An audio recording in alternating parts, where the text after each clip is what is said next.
Selamat malam pendengar Radio Berita Klasik yang saya kasih dalam Tuhan.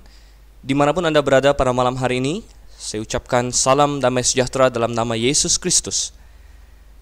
Saya Dr. Stephen Einstein Liao. Pada saat ini mengajak Anda untuk bersama-sama dengan saya dalam acara Mutiara Kebenaran untuk membahas kebenaran-kebenaran firman Tuhan. Acara Mutiara Kebenaran adalah acara yang saya asuh dalam Radio Berita Klasik 828 AM, dan tujuan dari acara ini adalah untuk membahas kebenaran firman Tuhan, terutama di dalam Perjanjian Lama secara sistematis.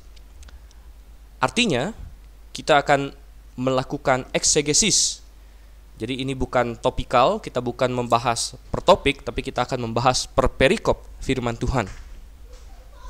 Dan dalam acara Mutiara Kebenaran ini, kita telah mulai dalam kitab Kejadian sebagai kitab yang pertama, kitab fondasi dalam Alkitab, kitab yang menerangkan mengapa kita semua ada di sini, yaitu karena kita diciptakan, yang menerangkan mengapa dunia begitu buruk, yaitu karena kejatuhan dalam dosa, yang menerangkan tentang pengharapan akan keluar dari dosa tersebut, yaitu melalui keturunan perempuan yang dijanjikan di dalam Kejadian pasal 3.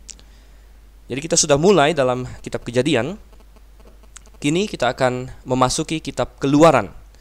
Jadi Mutiara Kebenaran pada saat ini kita masuk ke dalam kitab Keluaran. Oke. Jadi pendengar yang saya kasih dalam Tuhan, coba kita buka Alkitab kita dalam kitab Keluaran. Dan perlu saya tambahkan bahwa Mutiara Kebenaran adalah program yang akan membahas Perjanjian Lama, ya, akan membahas Perjanjian Lama secara sistematis. Mengapa Perjanjian Lama?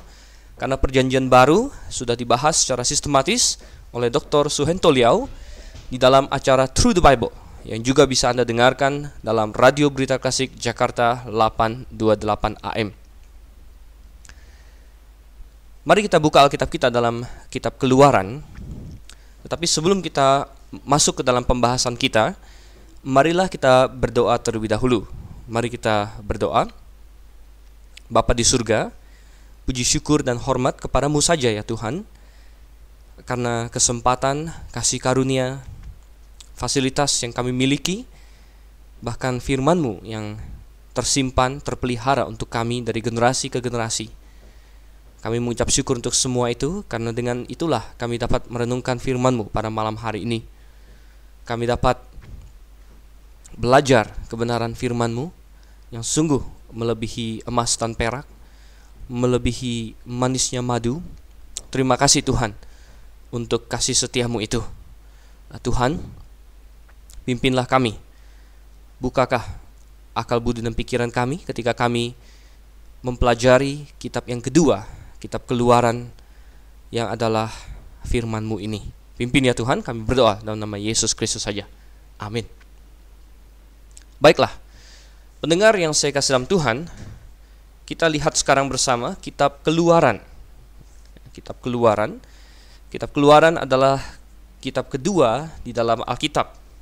Jadi yang pertama adalah Kejadian dan yang kedua adalah Keluaran.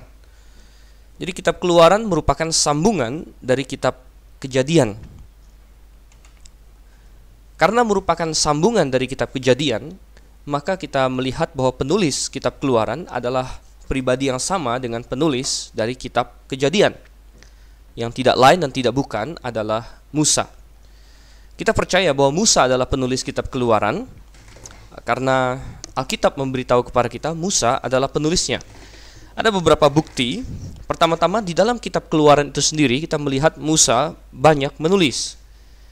Coba kita buka pertama-tama dalam pasalnya yang ke-17.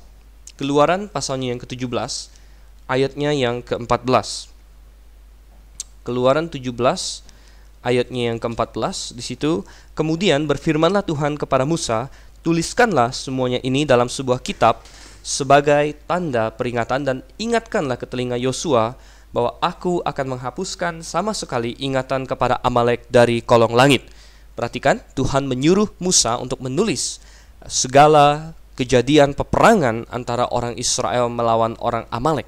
Dan tentunya ini dilakukan oleh Musa dan tercantum dalam kitab Keluaran ini. Dan ini membuktikan bahwa Musa lah yang menulis kitab Keluaran.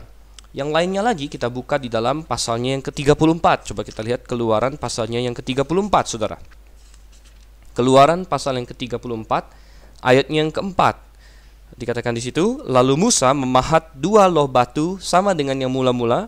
Bangunlah ia pagi-pagi dan naiklah ia ke atas gunung Sinai, seperti yang diperintahkan Tuhan kepadanya, dan membawa kedua loh batu itu di tangannya. Kemudian kita lompat ke ayat 27 dan 29. Berfirmanlah Tuhan kepada Musa, tuliskanlah segala firman ini, sebab berdasarkan firman ini telah kuadakan perjanjian dengan engkau dan dengan Israel. Dan Musa ada di sana bersama-sama dengan Tuhan 40 hari 40 malam lamanya, tidak makan roti dan tidak minum air. Dan ia menuliskan pada loh itu segala perkataan perjanjian, yakni ke-10 firman. Jadi kita lihat lagi bagaimana Tuhan memerintahkan Musa untuk menulis segala firman yang telah Tuhan berikan kepadanya. Kemudian kita lihat lagi pasalnya yang ke-24. Misalnya Keluaran pasalnya yang ke-24.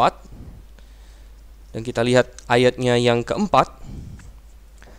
Dikatakan lalu Musa menuliskan segala firman Tuhan itu. Perhatikan, jadi Musa yang menuliskan. Berulang kali dikatakan Musa yang menuliskan. Saudara, mungkin ada yang berpikir mengapa kita perlu menekankan bahwa Musa adalah penulis kitab Keluaran. Dan mengapa pula kita menghabiskan beberapa menit awal ini untuk membahas mengenai siapa yang menulis kitab Keluaran. Saudara, ini adalah hal yang sungguh penting. Karena ada banyak guru-guru palsu, ada banyak teolog-teolog sesat, ya. Tentu mereka tidak menyebut diri mereka sesat, mereka menyebut diri mereka teolog-teolog pintar, ya. Kadang-kadang juga mereka punya titel yang banyak. Dan biasanya mereka lulus dari seminari-seminari atau sekolah-sekolah tinggi yang terkenal, tetapi mereka adalah teolog-teolog liberal. Dan mereka banyak mengatakan bahwa hukum Taurat bukan ditulis oleh Musa. Mereka mulai ingin menyangkal bahwa Musa yang menulisnya. Dan ketika ditanya siapa yang menulisnya, mereka beralih dan mereka berkata tidak tahu, tapi ada editor-editor, ada banyak yang menulisnya. Dan betapa argumen mereka terdengar aneh mungkin. Mereka mengatakan bahwa lihat, kadang-kadang ada ayat-ayat dalam kitab Taurat yang memakai nama Yehova. Ada ayat-ayat lain lagi yang memakai istilah Elohim untuk mengacu kepada Tuhan Allah. Dan mereka ingin membedakan ini. Mereka mengatakan ini bukti bahwa kitab Taurat ditulis oleh lebih dari satu pihak. Ada pihak yang memakai kata Yehova, ada pihak yang memakai kata Elohim. Tetapi saudara, tidak pernahkah terpikir dalam sanubari mereka bahwa bisa saja Musa memakai kedua nama itu? Tentu motivasi mereka adalah karena mereka sungguh bukan orang-orang yang lahir baru. Mereka adalah orang-orang yang tidak diselamatkan, walaupun mereka sekolah teologi dan guru-guru mereka juga orang-orang yang belum diselamatkan, dan mereka tidak menghargai firman Tuhan. Jadi hati-hati Anda memilih sekolah teologi. Jangan pergi ke sekolah-sekolah liberal, sekolah-sekolah yang meragukan kebenaran firman Tuhan. Dan dampaknya luas sekali, saudara. Kalau hukum Taurat belum ditulis, ya, sampai dengan nanti, ya, lewat dari masa Daud, lalu apa yang Daud tulis dalam Mazmurnya ketika dia berbicara mengenai hukum, ketika dia berbicara mengenai Taurat Tuhan dan lain sebagainya? Ini adalah hal yang sangat tidak masuk akal. Tetapi kita lihat bahwa sebenarnya ada banyak sekali bukti-bukti bahwa Musa lah yang menulis kitab-kitab Taurat, dan khususnya Kejadian. Kita bisa lihat baik itu dalam perjanjian lama maupun dalam perjanjian baru, semuanya menyatakan Musa. Coba kita lihat misalnya Yosua 1 ayat 7. Ya, saya bacakan Yosua 1 ayat 7. Hanya kuatkan dan teguhkanlah hatimu dengan sungguh-sungguh, bertindaklah hati-hati sesuai dengan seluruh hukum yang telah diperintahkan kepadamu oleh hambaku Musa.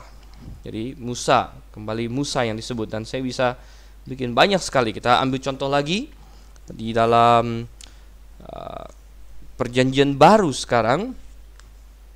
Coba kita buka Markus 12 ayat 26. Markus 12 ayatnya yang ke-26, Saudara. Dan saya bacakan. Dan juga tentang bangkitnya orang-orang mati, tidakkah kamu baca dalam kitab Musa bagaimana dalam cerita tentang semak duri, bagaimana bunyi firman Allah kepadanya, akulah Allah Abraham, Allah Ishak dan Allah Yakub. Ia bukanlah Allah orang mati melainkan Allah orang hidup. Kamu benar-benar sesat. Perhatikan bahwa cerita tentang semak duri, dan cerita ini terdapat di dalam kitab Keluaran. Dan di Markus di sini Tuhan Yesus sendiri mengatakan bahwa kitab Keluaran adalah kitab Musa, dan berarti Tuhan Yesus menyatakan bahwa Musa adalah penulis dari kitab Keluaran. Dan kalau Tuhan Yesus sudah mengatakannya, maka saya mempercayainya. Amin, Saudara. Kalau Tuhan Yesus sudah menyatakannya, saya percaya. Apakah Saudara mau percaya bahwa Musa adalah penulisnya? Karena Tuhan sudah menyatakannya di tempat ini. Baik. Jadi kitab Keluaran ditulis oleh Musa. Mungkin kita bertanya, kapan dia ditulis? Kapan ditulisnya Musa? Kapan ditulisnya kitab Keluaran oleh Musa? Tentunya tidak sulit, yaitu berdasarkan kepada kapan Musa hidup. Dan walaupun ada kontroversi sana atau kontroversi sini, tetapi sebenarnya banyak bukti yang menunjukkan bahwa orang Israel keluar dari tanah Mesir pada abad ke-15 sebelum Masehi. Jadi sekitar 1400-an. 1446 bahkan adalah tanggal yang atau tahun yang banyak disebut-sebut oleh para ahli arkeolog dan sejarawan Alkitab sebagai tanggal keluarnya bangsa Israel dari Mesir. Dan kitab Keluaran tentunya ditulis oleh Musa ketika mereka sedang dalam perjalanan di padang gurun selama 40 tahun itu. Jadi kita sudah melihat Musa menulis, dan kapan ditulisnya kita sudah lihat. Lalu apa tujuan dari penulisan kitab Keluaran ini, Saudara? Tujuannya tentu saja nomor satu, melanjutkan kisah dari kitab Kejadian. Melanjutkan kisah dalam Kejadian. Kejadian berakhir dengan datangnya keluarga Yakub, Israel dengan anak-anaknya, 12 orang anak, turun ke Mesir untuk berdiam di sana karena kelaparan yang mengancam negeri itu. Kitab Keluaran memberitahu kepada kita bagaimana kelanjutan dari hal tersebut. Bahkan sebenarnya kitab Keluaran, kalau kita baca Keluaran pasal yang pertama, di situ mulai inilah nama para anak Israel, tetapi dalam bahasa aslinya ada kata dan, ya. Jadi we eleh shemot.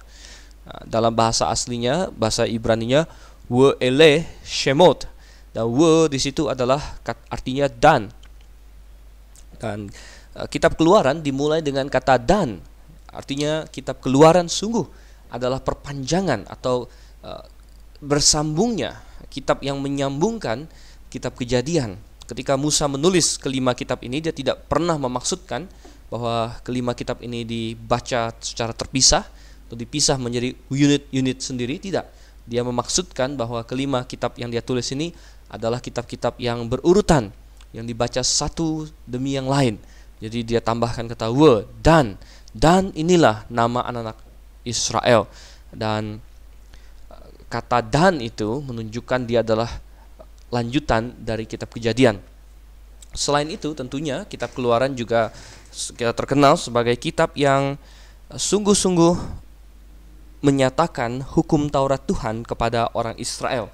Di sini kita melihat ada sejarah nanti bagaimana orang Israel menjelajahi padang gurun belantara, ada sejarah di situ, dan bagaimana mereka menjadi suatu bangsa. Tadinya mereka adalah satu keluarga Yakub, keluarga Israel, keluarga yang besar memang sampai dengan 70 orang laki-laki, tetapi keluarga.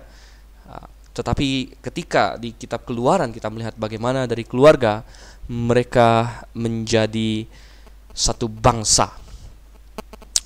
Oke, jadi itu kitab Keluaran. Nah, kita sudah habiskan waktu beberapa menit di awal ini untuk membahas tentang latar belakang kitab Keluaran. Ini memang perlu karena kita baru mau masuk, ya. Ini adalah kali pertama kita mutiara kebenaran di kitab Keluaran. Dan kita akan satu pasal, satu sesi, Ya, satu sesi satu pasal, kecuali mungkin ada pasal-pasal yang nanti kalau terlalu pendek kita bisa gabungkan 2 pasal sekaligus. Tetapi kalau untuk kitab Keluaran, saya melihat kebanyakan pasalnya cukup panjang, sehingga saya perkirakan rata-rata satu sesi kita akan menghabiskan 1 pasal. Baik, coba kita lihat sekarang Keluaran pasalnya yang pertama. Pasal ini ada 22 ayat dan kita akan bahas. Kita mulai dulu ayat 1 hingga ayatnya yang ke-7. Saya bacakan untuk saudara sekalian. Inilah nama para anak Israel yang datang ke Mesir bersama-sama dengan Yakub. Mereka datang dengan keluarganya masing-masing, Ruben, Simeon, Lewi dan Yehuda, Isakar, Zebulon dan Benyamin, Dan serta Naftali, Gad dan Asher. Seluruh keturunan yang diperoleh Yakub berjumlah 70 jiwa, tetapi Yusuf telah ada di Mesir. Kemudian matilah Yusuf serta semua saudara-saudaranya dan semua orang yang seangkatan dengan dia. Orang-orang Israel beranak cucu dan tak terbilang jumlahnya. Mereka bertambah banyak dan dengan dahsyat berlipat ganda, sehingga negeri itu dipenuhi mereka. Saya sudah bahas sedikit tadi bahwa Keluaran melanjutkan Kejadian. Kalau kita perhatikan, terutama adalah melanjutkan pasalnya yang ke-46. Coba kita lihat pasal yang ke-46, mulai dari ayat 8 dan seterusnya. Dan ada nama-nama anak-anak Israel yang turun ke Mesir bersama dengan Israel bapa mereka.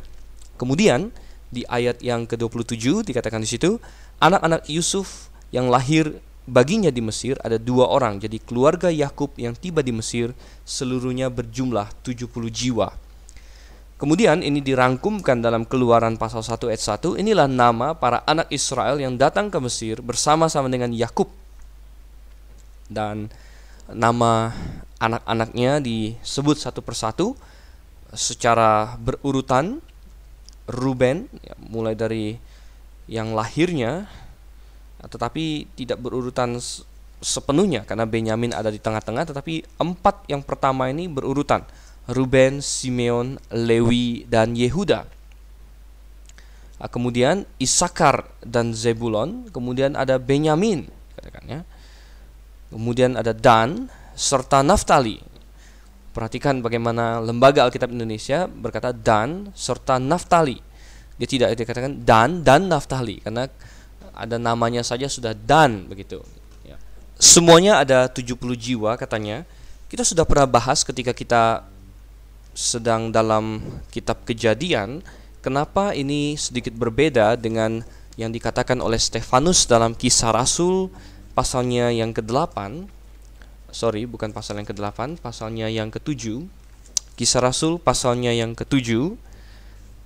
Dikatakan di situ ayat yang ke-14, kemudian Yusuf menyuruh menjemput Yakub ayahnya dan semua sanak saudaranya, 75 jiwa banyaknya. Dalam Kisah Rasul disebutkan 75 jiwa banyaknya. Sedangkan dalam Kejadian dan Keluaran disebut 70 jiwa.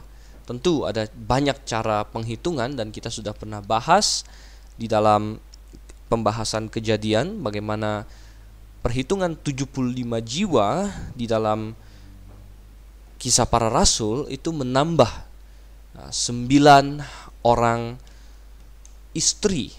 9 orang istri dari anak-anak Yakub.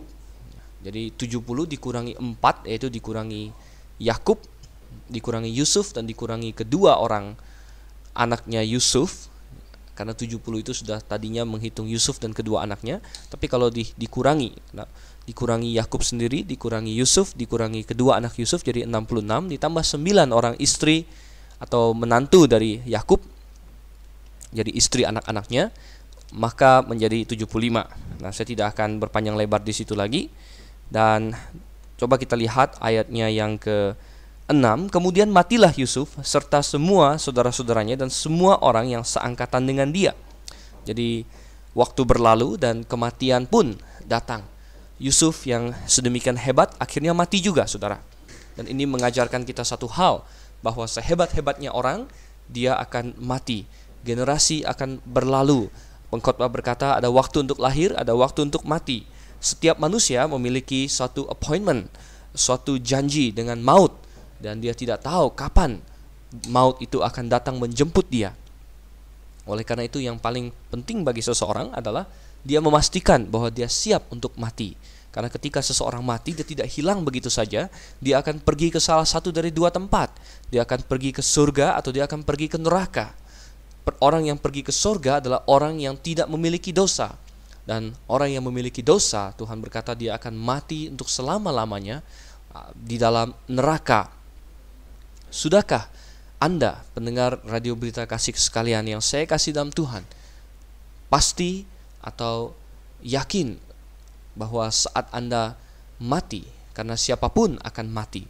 Yusuf, seorang yang posisinya tinggi sekali, bahkan Firaun pernah berkata bahwa tidak boleh ada orang yang bergerak di Mesir tanpa diketahui oleh Yusuf. Tetapi dia pun mati juga. Tetapi Yusuf adalah orang yang percaya dan dia telah siap untuk menerima kematian. Ketahuilah saudara yang kasih Tuhan bahwa orang manusia tidak ada yang tidak memiliki dosa, termasuk juga Yusuf. Yusuf memiliki dosanya. Anda pun memiliki dosa dan saya memiliki dosa. Tetapi bagaimanakah supaya orang yang berdosa bisa tidak masuk neraka? Alkitab menjelaskan bahwa Yesus adalah pendamaian untuk segala dosa kita, untuk segala dosa dunia bahkan.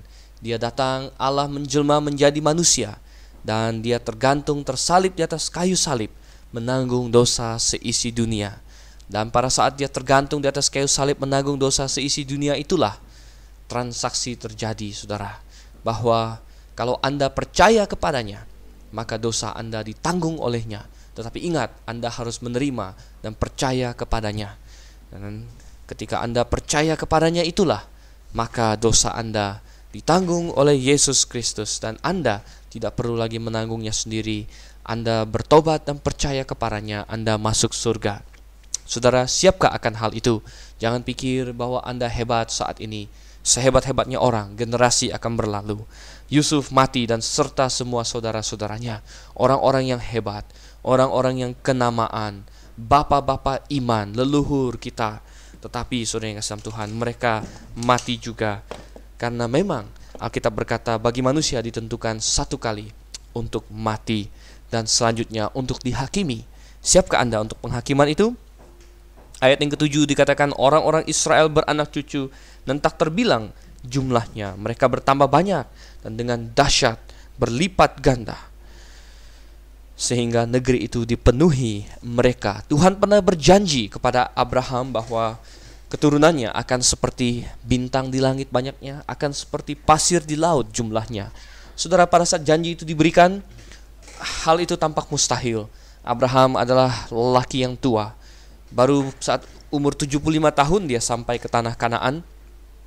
Dan dia sudah sekian lama menikah dengan Sarah istrinya, tetapi mereka tidak memiliki anak. Bagaimanakah janji Tuhan dapat dipenuhi? Tetapi Abraham beriman. Oh, itulah iman, saudara. Iman adalah percaya kepada Allah walaupun secara manusia tampaknya tidak mungkin. Kalau iman adalah mempercayai Allah hanya pada hal-hal yang gampang, hanya pada situasi-situasi yang menyenangkan, hanya pada kondisi-kondisi yang sepertinya mudah, itu bukan iman, saudara. Itu semua orang juga bisa percaya. Tapi iman adalah tetap berpegang kepada janji Allah, tetap yakin akan karakter Allah, tetap tahu bahwa Allah tidak akan ingkar akan janjinya, bahwa Allah akan memenuhi janjinya walau dalam kondisi bagaimanapun. Itu adalah iman, dan Abraham beriman, dan akhirnya dia punya anak satu, yaitu Ishak, saudara. Ishak pun sempat sulit memiliki anak. Dengan Ribka istrinya 20 tahun mereka menunggu. Saudara, berapa lamakah Anda menunggu janji Tuhan? Abraham menunggu 25 tahun semenjak dia datang ke tanah Kanaan sampai dengan lahirnya Ishak. Ishak sendiri menunggu 20 tahun, dia berdoa bergumul dengan Tuhan sampai akhirnya Ribka melahirkan anak kembar. Saudara, kadang-kadang manusia ingin yang instan. Kita hidup dalam generasi yang instan. Ada mie instan, ada soto instan, bahkan pizza pun kalau di luar negeri Anda tinggal beli dan panaskan di microwave. Kita ingin yang instan. Banyak orang bahkan potong jalur untuk mendapatkan yang instan, saudara. Saya ingat dan saya tahu sekarang lagi ngetren SMA ada program akselerasi. 3 tahun terlalu lambat. 2 tahun saja. 2 tahun. Saudara yang kasih dalam Tuhan. Tetapi ada yang instan yang bagus, ada yang instan yang tidak bagus. Ada hal-hal yang tidak bisa instan. Saudara, rencana Tuhan dalam hidup kita bukanlah masalah instan. Tuhan mengambil waktunya untuk membereskan orang-orangnya. Tuhan memakai waktu untuk memoles orang. Karena apa? Salah satu karakter yang harus dipelajari setiap orang adalah kesabaran, menunggu Tuhan. Di dalam Yesaya dikatakan, mereka yang menanti-nantikan Tuhan akan bangkit bagaikan Raja Wali. Saudara, Tuhan ingin kita menantikan Dia. Berapa lama Anda sudah menantikan janji Tuhan? Abraham berpikir, benarkah keturunanku akan seperti bintang banyaknya? Mana Tuhan? Tapi dia tidak pernah meragukan Tuhan seperti itu. Dan benar, dalam kitab Keluaran ini kita sudah mulai lihat penggenapannya. Dikatakan, orang Israel beranak cucu dan tak terbilang jumlahnya. Saudara, bayangkan Yakub punya 12 orang anak laki-laki. Dan kalau kita baca, ternyata anak-anak dia juga punya banyak sekali anak. Sehingga dalam 2 generasi sesudah Yakub jumlah mereka sudah 70, saudara. Dan itu pun mereka belum selesai melahirkan. Masih banyak lagi yang lain yang mungkin sampai di Mesir masih bisa bertambah banyak lagi jumlahnya. Tapi sudah 70. Anda bisa bayangkan, selama ratusan tahun mereka di Mesir, tentunya mereka berlipat ganda. Dan Tuhan bisa memberkati mereka sehingga mereka punya banyak anak, saudara. Kita baca sekarang ayat yang ke-8 hingga ayatnya yang ke-14. Ayat 8 hingga ayat yang ke-14. Kemudian bangkitlah seorang raja baru memerintah tanah Mesir yang tidak mengenal Yusuf. Berkatalah raja itu kepada rakyatnya, bangsa Israel itu sangat banyak dan lebih besar jumlahnya daripada kita. Marilah kita bertindak dengan bijaksana terhadap mereka, supaya mereka jangan bertambah banyak lagi, dan jika terjadi peperangan, jangan bersekutu nanti dengan musuh kita dan memerangi kita, lalu pergi dari negeri ini. Sebab itu pengawas-pengawas Rodi ditempatkan atas mereka untuk menindas mereka dengan kerja paksa. Mereka harus mendirikan bagi Firaun kota-kota perbekalan, yaitu Pitom dan Ramses. Tetapi makin ditindas, makin bertambah banyak dan berkembang mereka, sehingga orang merasa takut kepada orang Israel itu. Lalu dengan kejam orang Mesir memaksa orang Israel bekerja dan memahitkan hidup mereka dengan pekerjaan yang berat, yaitu mengerjakan tanah liat dan batu bata dan berbagai-bagai pekerjaan di padang. Ya, segala pekerjaan yang dengan kejam dipaksakan orang Mesir kepada mereka itu. Kita lihat di sini bagaimana nasib orang Israel segera berubah dengan drastis. Ketika mereka pertama kali masuk ke Mesir, mereka dihargai sebagai keluarga dari penyelamat Mesir. Kita masih ingat bagaimana Yusuf lewat penafsiran mimpinya berhasil menyelamatkan Mesir dari kehancuran dan kebangkrutan dan bahkan kematian yang hebat melalui kelaparan. Bukan hanya itu, Yusuf bahkan membuat Mesir menjadi sebuah superpower, sebuah raksasa ekonomi yang berhasil mengalahkan atau bahkan menundukkan segala musuh-musuhnya karena mereka tidak punya roti dan mereka harus datang ke para Mesir untuk mendapatkan roti. Sehingga ketika Yakub turun ke Mesir, tentunya mereka disambut bak pahlawan. Penemuan arkeologi dan sejarah Mesir mengindikasikan bahwa ketika Yakub turun ke Mesir sekitar tahun 1800-an sebelum Masehi, yang berkuasa di sana adalah dinasti Hyksos, saudara. Dan dinasti Hyksos rupanya adalah orang-orang asing juga, mereka bukan orang-orang Mesir asli. Jadi dalam sejarah Mesir ada pernah mereka diperintah oleh suku-suku asing yang bernama suku Hyksos, dan suku Hyksos ini sebenarnya adalah orang-orang Kanaan yang bermigrasi ke Mesir, dan kemudian mereka menjadi faksi yang hebat, mereka orang-orangnya ulet mungkin, pendatang-pendatang, dan akhirnya mereka bisa meraih kekuasaan politis dan bahkan menempatkan diri mereka sebagai Firaun atas orang Mesir. Dan perhatikan di sini, ya, seorang raja dikatakan, raja di sini nanti kita akan lihat disebut sebagai Firaun. Dan Firaun, kata Firaun itu sendiri berarti rumah besar. Zaman dulu kata Firaun ini dipakai untuk merujuk istana yang ditinggali oleh Raja Mesir. Karena rumah itu besar, jadi disebut Firaun, rumah besar. Tetapi lama-kelamaan akhirnya orang yang tinggal di rumah yang besar dipanggil juga sebagai Firaun. Dan akhirnya Firaun menjadi semacam titel untuk raja yang menjabat, karena raja tentunya tinggal di Firaun itu, di rumah besar, dan akhirnya namanya diidentikan. Dan raja Mesir atau Firaun yang berkuasa saat Yusuf datang, kalau benar catatan sejarah dan arkeologi bahwa itu adalah dinasti Hyksos, maka kita bisa mengerti mengapa Yusuf dan saudara-saudaranya begitu dihargai. Mereka juga adalah pendatang, sama seperti keluarga Hyksos atau dinasti Hyksos. Tentunya mereka saling mengasihi, tentunya mereka saling senang satu dengan yang lain. Dan beda dengan orang-orang Mesir asli yang tentunya sangat membenci dinasti Hyksos ini. Apalagi kalau kita baca dalam Kejadian bagaimana Yusuf membeli semua tanah orang Mesir untuk dijadikan milik Firaun. Dan orang Mesir orang Mesir asli merasa agak-agak dirugikan dan mereka sangat marah. Nah, dinasti Hyksos sendiri tidak bertahan lama, akhirnya dinasti itu berhasil digulingkan dan dinasti yang dikepalai oleh orang Mesir asli akhirnya berdiri, dan itulah raja baru yang tidak lagi mengenal Yusuf. Tentunya bukan dalam pengertian tidak mengenal di sini, bukan dalam pengertian dia tidak pernah dengar tentang Yusuf, tetapi dia tidak mengindahkan Yusuf. Dia tidak peduli apa yang telah Yusuf lakukan.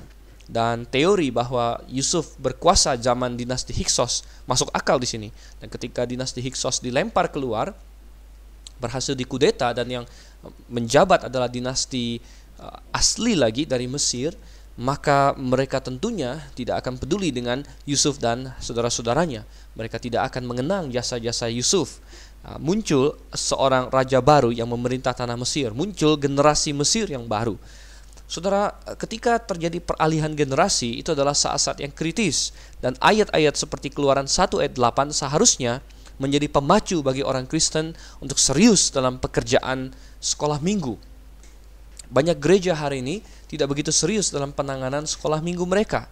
Tetapi kita harus belajar dari banyak hal. Dalam Keluaran kita dapatkan, bahkan secara duniawi, ketika muncul generasi yang baru, muncul raja yang baru, bisa terjadi perubahan sikap, perubahan filosofi, perubahan cara pandang.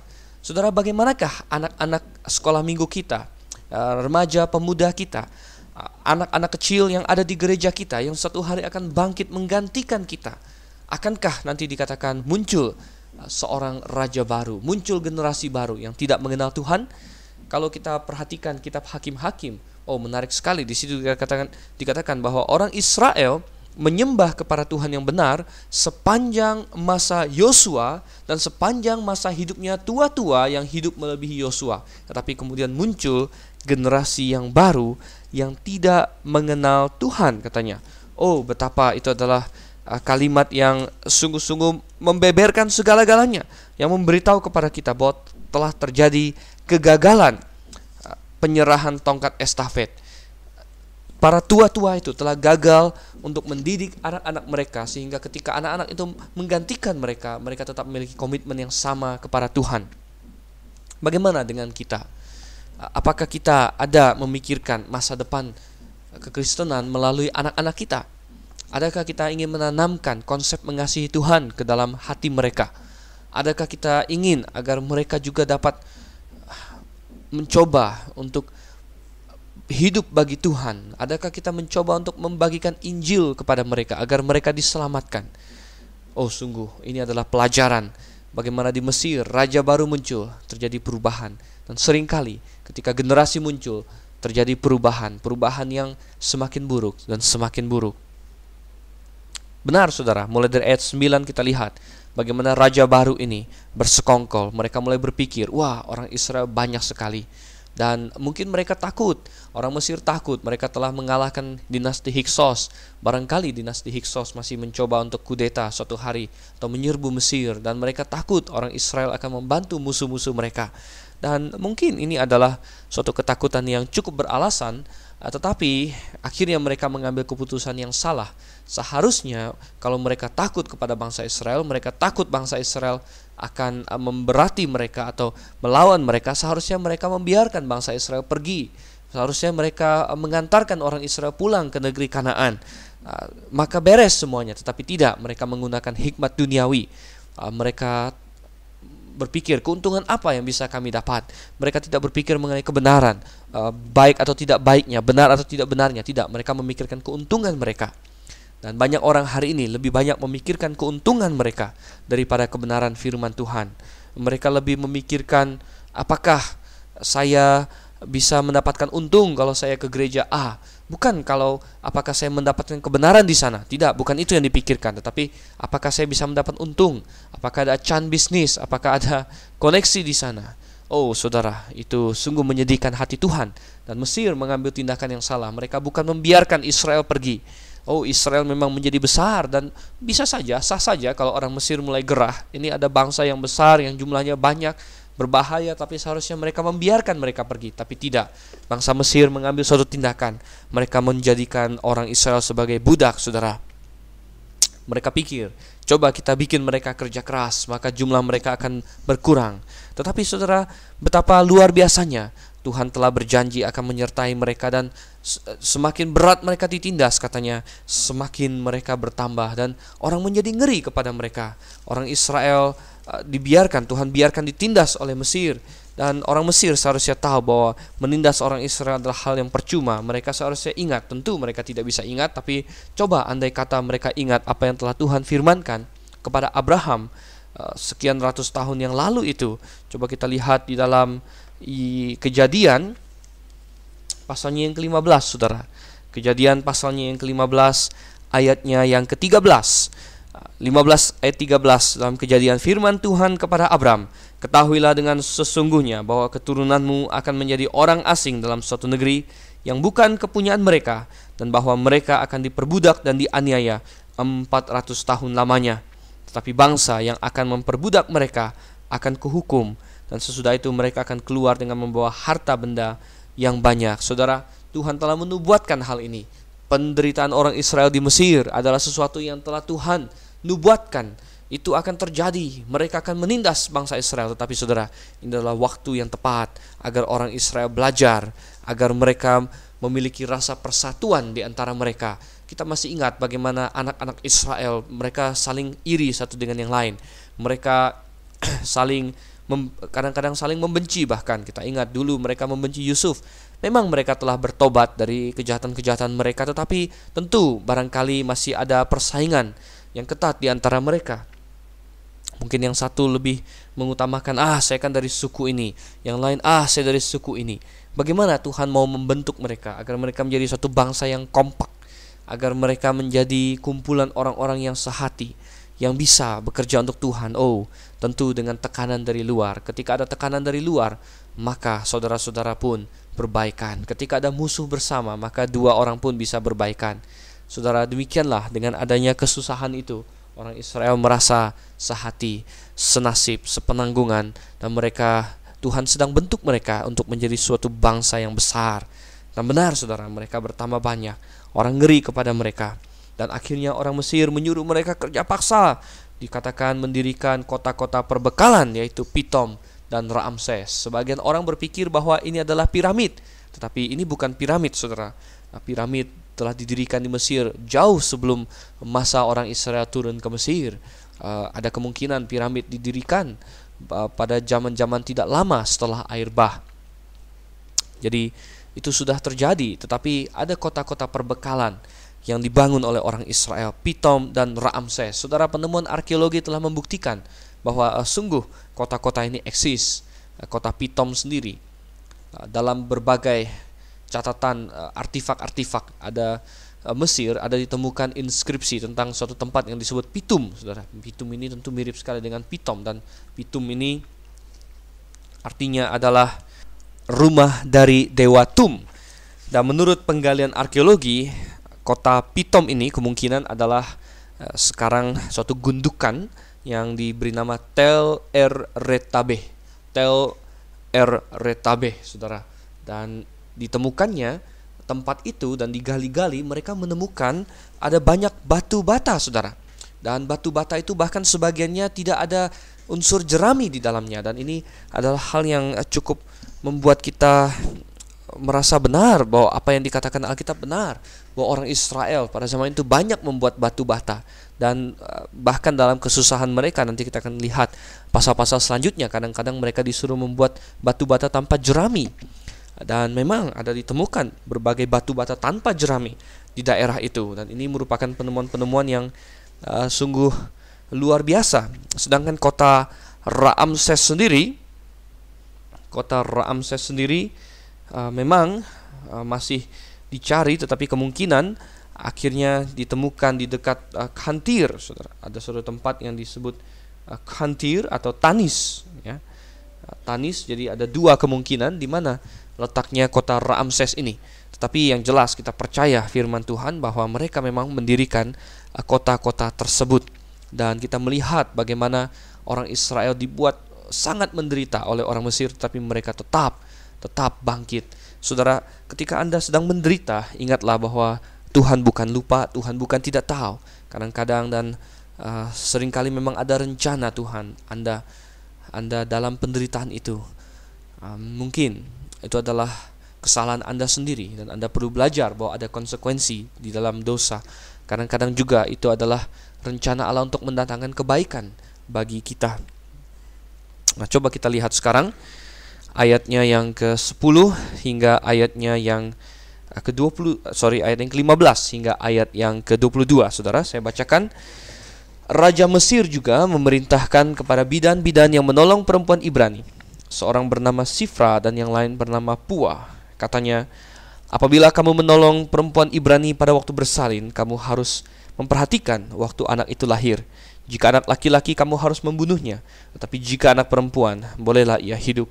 Tetapi bidan-bidan itu takut akan Allah dan tidak melakukan seperti yang dikatakan Raja Mesir kepada mereka, dan membiarkan bayi-bayi itu hidup. Lalu Raja Mesir memanggil bidan-bidan itu dan bertanya kepada mereka, mengapakah kamu berbuat demikian, membiarkan hidup bayi-bayi itu? Jawab bidan-bidan itu kepada Firaun, sebab perempuan Ibrani tidak sama dengan perempuan Mesir, melainkan mereka kuat. Sebelum bidan datang, mereka telah bersalin. Maka Allah berbuat baik kepada bidan-bidan itu, bertambah banyaklah bangsa itu dan sangat berlipat ganda. Dan karena bidan-bidan itu takut akan Allah, maka ia membuat mereka berumah tangga. Lalu Firaun memberi perintah kepada seluruh rakyatnya, lemparkanlah segala anak laki-laki yang lahir bagi orang Ibrani ke dalam sungai Nil, tetapi segala anak perempuan biarkanlah hidup. Karena kehabisan akal untuk menekan orang Israel, akhirnya Raja Mesir atau Firaun mengeluarkan titah-titah yang sangat keras. Pertama-tama dia berusaha untuk membunuh orang Israel lewat bidan-bidannya, saudara. Dan rupanya ada dua bidan kepala, Sifra dan Pua. Nah, kita percaya bukan hanya dua bidan ini yang melayani seluruh orang Israel, karena jutaan orang Israel tidak mungkin tentunya dilayani oleh dua bidan saja. Tetapi Sifra dan Pua mungkin adalah kepala-kepala bidan yang bertanggung jawab atas bidan-bidan yang lain. Dan Firaun menyuruh mereka untuk membunuh anak-anak laki-laki Ibrani. Dan ini sungguh adalah usaha iblis untuk melenyapkan bangsa Israel. Dan mengapa iblis ingin melenyapkan bangsa Israel, saudara? Dan mengapa ada begitu banyak orang hari ini ingin melenyapkan bangsa Israel? Kalau Anda pikir dengan baik-baik, kenapa ada begitu banyak orang yang membenci bangsa Israel, mulai dari Hitler sampai kepada, kalau kita lihat dari zaman dulu ya, Firaun, kemudian berbagai musuh Israel. Haman di kitab Esther pernah ingin melenyapkan orang Israel. Kemudian kita lihat di zaman modern ada Hitler, bahkan gereja Katolik di abad-abad pertengahan sangat-sangat antisemit, banyak menganiaya orang Israel, saudara, orang Yahudi. Dan sampai ke zaman modern sekarang ini, presiden negara-negara tertentu, negara Iran, Ahmadinejad, ya, presidennya pernah berkata bahwa dia ingin melenyapkan Israel dari muka bumi. Mengapa? Mengapa begitu banyak kebencian? Oh, jawabannya ada satu, karena mereka tahu, karena iblis tahu bahwa Israel adalah umat pilihan Allah untuk mendatangkan Mesias, dan mereka ingin menggagalkan rencana kedatangan Mesias itu. Memang sekarang Mesias sudah datang, tetapi sebagai bangsa yang melahirkan Mesias, tentu mereka juga dibenci oleh iblis, dan iblis membangkitkan rasa benci itu dalam diri orang-orang tertentu sehingga menghasut mereka untuk membunuh atau melenyapkan Israel. Termasuk adalah Firaun di sini. Tanpa dia sadari, dia adalah pion di tangan iblis yang ingin merusak rencana Allah. Tuhan pernah berjanji bahwa keturunan perempuan akan menghancurkan kepala ular, dan iblis takut akan hari itu. Oleh karena itu dia berusaha untuk mengalahkan, meremukkan anak itu ketika dia lahir. Saudara, tetapi kita lihat di sini Sifra dan Puah tidak mau melakukannya. Anda tahu bahwa Sifra berarti kecantikan dan Puah berarti keelokan. Nama yang sungguh pantas untuk kedua wanita ini karena mereka diperhadapkan pada situasi yang sulit. Firaun tentunya adalah raja yang galak. Dia tidak segan-segan untuk membunuh orang yang membangkang kepadanya. Bahkan anak-anak yang tak bersalah pun dia tega membunuh mereka. Apalagi dua orang wanita yang tidak berharga di matanya. Tapi Sifra dan Puah memilih jalan yang benar. Mereka memilih untuk lebih takut kepada Tuhan daripada para manusia. Dikatakan di situ di ayatnya yang ke 17, tapi bidan-bidan itu takut akan Allah. Sungguh mereka boleh takut kepada Firaun. Mereka boleh berpikir dan was-was bahwa Firaun bisa saja membunuh mereka. Tapi mereka harus lebih takut kepada Allah yang dapat membunuh baik tubuh maupun jiwa. Sungguh saudara, kadang-kadang kita harus diperhadapkan sebagaimana Petrus dan rasul-rasul lain diperhadapkan.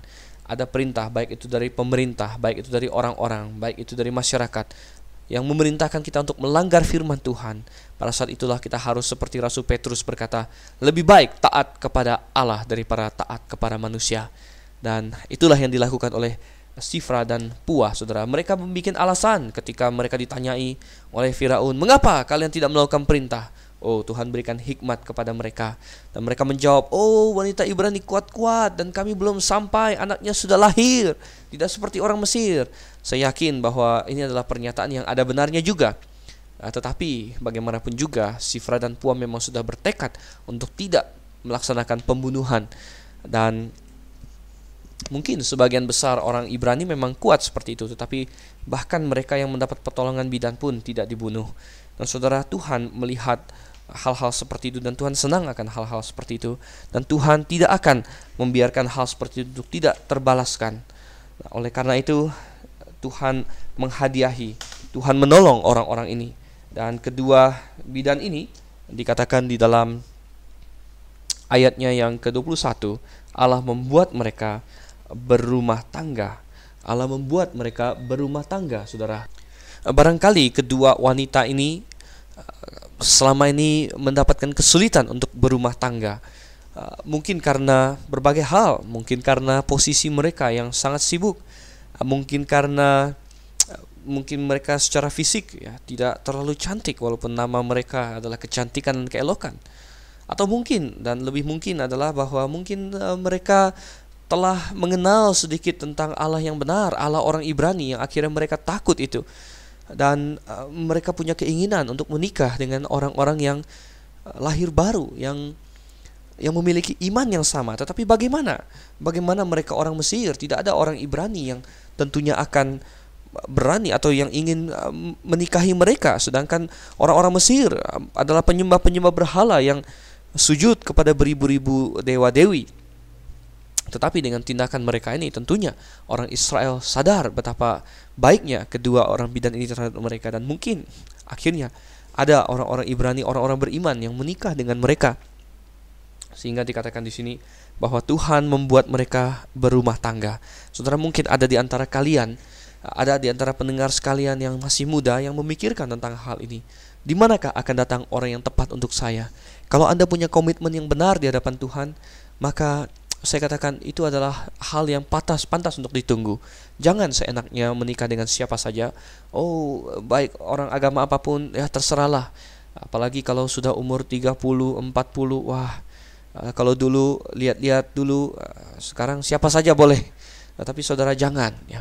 Percayalah akan Tuhan, bikin kriteria yang mengagungkan nama Tuhan. Jangan mau berkompromi. Inginkanlah seseorang yang sesuai imannya dengan Anda, sesuai imannya dengan Alkitab, yang percaya kepada Allah yang benar. Dan kalau Anda berkomitmen akan hal itu dan Anda lebih takut kepada Tuhan, maka Tuhan akan membuat Anda berumah tangga. Dan kita lihat di sini, akhirnya Firaun marah, dan Firaun berkata, kalau begitu lemparkan mereka ke dalam sungai Nil, dan itu diperintahkan kepada rakyatnya. Ini adalah perintah yang sangat keji, saudara. Dan saya rasa tidak banyak orang Mesir yang mau melakukan ini. karena bagaimanapun juga bayi-bayi kecil itu tidak bersalah, dan sepertinya perintah Firaun yang satu ini tidak banyak dilaksanakan. Kalau tidak, habislah orang Israel. Mungkin pernah ada periode-periode di mana perintah ini secara intens dilakukan, tetapi mungkin akhirnya mendapat perlawanan dari rakyatnya sendiri dan tidak begitu banyak dilakukan. Tetapi perintah inilah yang menjadi latar belakang dari cerita tentang Musa di pasal 2. Dan itulah yang akan kita bahas sesi berikutnya, saudara. Kita akan bahas bagaimana Musa muncul dalam program Allah, bagaimana Musa muncul dalam rencana Allah bagi orang Israel. Baiklah, kita sudah mulai Mutiara Kebenaran, Keluaran pasal yang pertama. Keluaran adalah kitab yang penuh dengan kebenaran. Ada hukum Taurat diberikan di situ, ada banyak pengalaman orang Israel, ada Musa dan pertolongan yang diberikan untuk mengeluarkan umat Allah dari Mesir. Bagaimanakah semua kebenaran ini bisa beraplikasi kepada kita? Nantikan terus dalam Mutiara Kebenaran bersama dengan saya Dr. Stephen Einstein Liao. Sampai berjumpa dalam sesi berikutnya. Selamat malam, Maranatha.